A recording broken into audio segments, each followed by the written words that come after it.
आप सभी को जय मसीह की। प्रभु यीशु मसीह के नाम से मैं आप सभी का स्वागत करता हूं आज के वचन के लिए।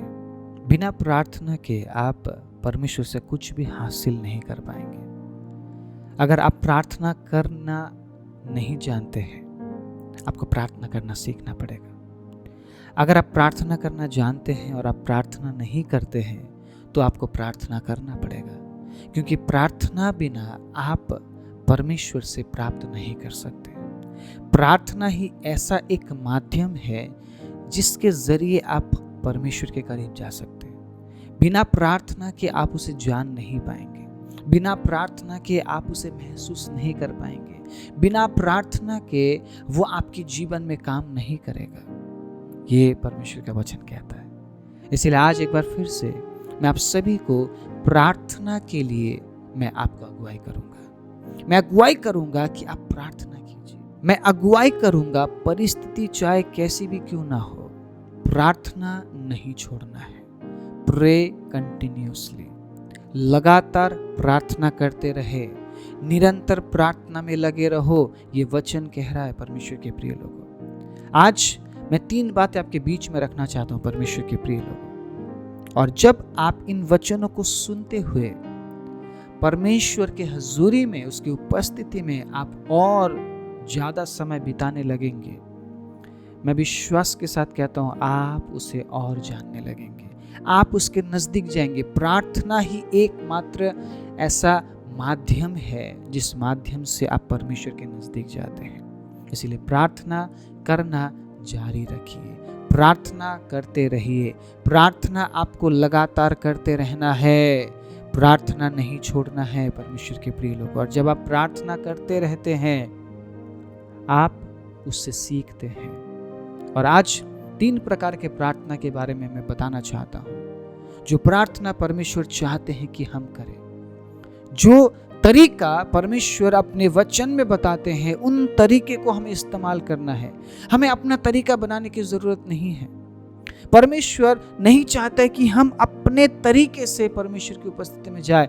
वो क्या चाहते हैं, हम परमेश्वर के वचन के तरीके से प्रभु की उपस्थिति में जाए। और जब आप ऐसे प्रार्थना करते हैं जैसा आज मैं आपको बताने वाला हूं, जब आप इस प्रकार से प्रार्थना करते हुए जाएंगे, डेफिनेटली आप निश्चय परमेश्वर से आप प्राप्त करेंगे। जिस प्रकार इन लोगों ने प्रार्थना किया, जिस प्रार्थना के बारे में आज मैं बात करने वाला हूं। सबसे पहली बात, अगर आप हन्ना की तरह प्रार्थना करते हैं। हन्ना ने कैसे प्रार्थना किया? टूटे हुए हृदय के साथ। ऐसी प्रार्थना परमेश्वर चाहता है। आप घंटों बिता रहे हैं उसकी उपस्थिति में, लेकिन आप टूटे हुए हृदय के साथ नहीं जा रहे हैं। तो घंटों आपने प्रार्थना तो किया, लेकिन परमेश्वर को पता नहीं चला आपने क्या प्रार्थना किया। परमेश्वर को नहीं पता चला आपने क्या प्रार्थना किया। कुछ लोग सालों से प्रार्थना कर रहे हैं, जवाब नहीं है।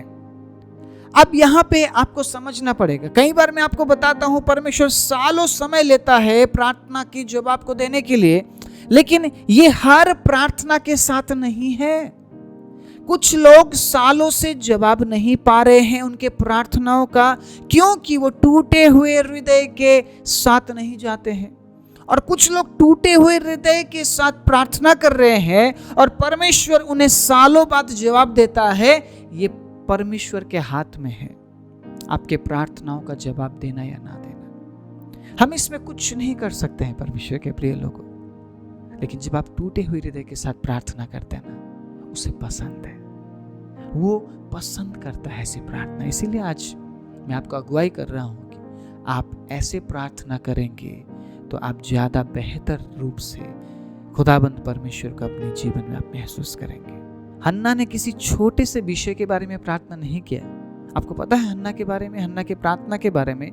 हन्ना प्रार्थना करती है परमेश्वर की उपस्थिति में, और वो बिलख बिलख कर रोती है। क्यों रोती है? क्योंकि लोग उसे बांझ कहते हैं और उसके पास संतान नहीं है। इन दिनों में अगर हम ऐसे समस्याओं से होकर गुजरते हैं, हम परमेश्वर का सहारा नहीं लेना चाहते, हम डॉक्टर का सहारा लेते हैं, है ना। हम सीधा डॉक्टर के पास जाते हैं और हम कहते हैं कि डॉक्टर साहब कैसे होगा मुझे बताइए। हम पैसा देने के लिए तैयार हैं, लेकिन हमें संतान चाहिए।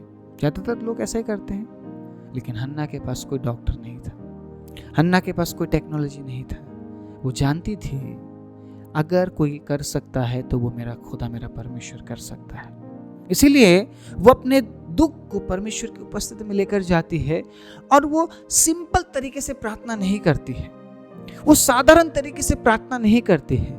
उसका प्रार्थना घंटों नहीं होने पर भी उसने कुछ समय बिताए हैं और उसने ऐसा प्रार्थना कर दिया परमेश्वर के प्रिय लोगों, परमेश्वर ने उसके प्रार्थना को सुन लिया।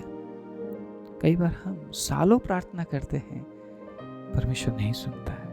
आपको समझना पड़ेगा, कई प्रार्थनाओं का जवाब परमेश्वर सालों बाद देता है और कई प्रार्थनाओं का जवाब हमारी वजह से सालों बाद हमें मिलता है। अगर आप टूटे हुए हृदय के साथ प्रार्थना करते हैं ना, आप कुछ समय प्रार्थना करने पर भी प्रभु आपकी प्रार्थना को सुनता है। मैं कई बार क्यों बात करता हूँ ज्यादा समय बिताना चाहिए। जितना ज्यादा आप प्रभु को समय देंगे उतना ही ज्यादा आप प्रभु से प्राप्त करेंगे। मैं इसीलिए कहता हूँ, कुछ लोग 10 मिनट के प्रार्थना का जीवन जीते हैं वो, और उनके पास 10 मिनट की आशीष ही है, उनको 20 मिनट की आशीष नहीं मिलेगी। आप समझ रहे हैं? आप जितना ज्यादा इन्वेस्ट करेंगे, आप जितना ज्यादा निवेश करेंगे अपने समयों को परमेश्वर की उपस्थिति में, उतना ही परमेश्वर आपको आशीष देता है। लेकिन प्रार्थना सुनना ना सुनना समयों को लेकर नहीं है, आपके तरीके को लेकर है। आप घमंडी होकर उसकी उपस्थिति में जाकर प्रार्थना करेंगे तो आपकी प्रार्थना कभी नहीं सुनेगा। आप सालों प्रार्थना कर लीजिए, लेकिन अगर आपके प्रार्थना में टूटापन है, दाऊद ने भी इस बात की चर्चा की है। उसने भी अपने वचन में लिखा है, वो क्या कहता है कि यहोवा टूटे हुए हृदय के समीप रहने वाला परमेश्वर है, वो पीसे हुओं का उद्धार करता है। आप समझ रहे? अगर आप टूटे हुए हृदय के साथ यहोवा की उपस्थिति में जाते हैं तो वो आपके प्रार्थना को निश्चय सुनेगा, निश्चय सुनेगा। टूटे हुए हृदय के साथ जाना आसान नहीं है, हर कोई नहीं कर सकता ये जो हन्ना ने किया। लेकिन अगर आप हन्ना की तरह प्रार्थना नहीं करते हैं तो आप उन बड़े बड़े प्रार्थनाओं का जवाब आप नहीं पाएंगे। हन्ना ने छोटा सा प्रार्थना प्रभु के सामने नहीं रखा था। हन्ना के लिए वो प्रार्थना बहुत बड़ा था, वो डिसीजन बहुत बड़ा था। हन्ना के लिए वो प्रार्थना करना भी बहुत हिम्मत का प्रार्थना था। आप समझ रहे इस बात को? संतान मांगना यहोवा से जो इंसान कर ही नहीं सकता है। उसके वचन में साफ लिखा है, जो बच्चे हैं वो यहोवा की ओर से दान है। अगर आप संतान विहीन है, आपको वो दान नहीं मिला है, आप मांगेंगे आपको वो दान मिलेगा। परमेश्वर वो आशीष देता है। अगर हन्ना को दिया है तो वो आपको भी दे सकता है परमेश्वर के प्रिय लोगों। लेकिन क्या कभी आपने टूटे हुए हृदय से मांगा है? आज मैं संतान की बात नहीं कर रहा हूँ, आज मैं बात कर रहा हूँ प्रार्थना की। अगर आपके प्रार्थना में टूटापन है तो मैं विश्वास करता हूँ प्रभु आपकी प्रार्थना जल्दी सुनेगा। दूसरी बात, प्रार्थना अगर आप नेहम्याह की तरह नहीं करते, आपको सीखना पड़ेगा। वचन हमें क्यों दिया गया है? ताकि हम सीखे परमेश्वर के लोगों ने क्या किया कि परमेश्वर उनकी प्रार्थना सुनी, वैसा ही हमें करना पड़ेगा। हमारे तरीके से हम प्रार्थना करेंगे तो शायद कई बार हम फेल हो जाते हैं और हम हो भी गए हैं। हमें नहीं पता है प्रार्थना कैसे करना, मैं सही बता रहा हूँ। लेकिन जब हम परमेश्वर की उपस्थिति में होते हैं, प्रभु के वचन में लिखा है, वो हमें सिखाता है कि प्रार्थना कैसे करना है, वो हमें बताता है कि प्रार्थना कैसे करना है। और जब आप उन तरीके को इस्तेमाल करते हैं जो वचन में इस्तेमाल किया गया है, परमेश्वर के लोगों के जीवन में इस्तेमाल किया गया है, परमेश्वर आपकी प्रार्थना जल्दी सुनता है। नेहम्याह उसका 1 अध्याय 4 आयत में कुछ इस प्रकार लिखा है, ये बात सुनते ही मैं बैठकर रोने लगा और कितने दिन तक विलाप करता और स्वर्ग के परमेश्वर के सम्मुख उपवास करता और ये कहकर प्रार्थना करता रहा। परमेश्वर के प्रिय लोगों, नेहम्याह को क्या पता चला? जब आप नेहम्याह उसका 1 अध्याय 1 आयत से जब आप पढ़ना शुरू करेंगे तो यहाँ पर लिखा है कि लोग बंधुआई में चले गए, लोग बंधुआई में चले गए, लोगों को बंदी बना लिया गया और नेहम्याह प्रार्थना कर रहा है कि परमेश्वर उन्हें उस बंधुआई से छुड़ाए। नेहम्याह अपने फायदे के लिए प्रार्थना नहीं कर रहा है, नेहम्याह अपने मतलब के लिए प्रार्थना नहीं कर रहा है। नेहम्याह का जो प्रार्थना है ना, वो निस्वार्थ प्रार्थना है। अगर आप निस्वार्थ प्रार्थना जीवन नहीं जीते हैं तो परमेश्वर आपकी प्रार्थनाओं का जवाब नहीं देगा। आपको ऐसा प्रार्थना प्रभु की हजूरी में लेकर जाना पड़ेगा जो निस्वार्थ हो। स्वार्थी प्रार्थनाओं से वो दूर रहता है।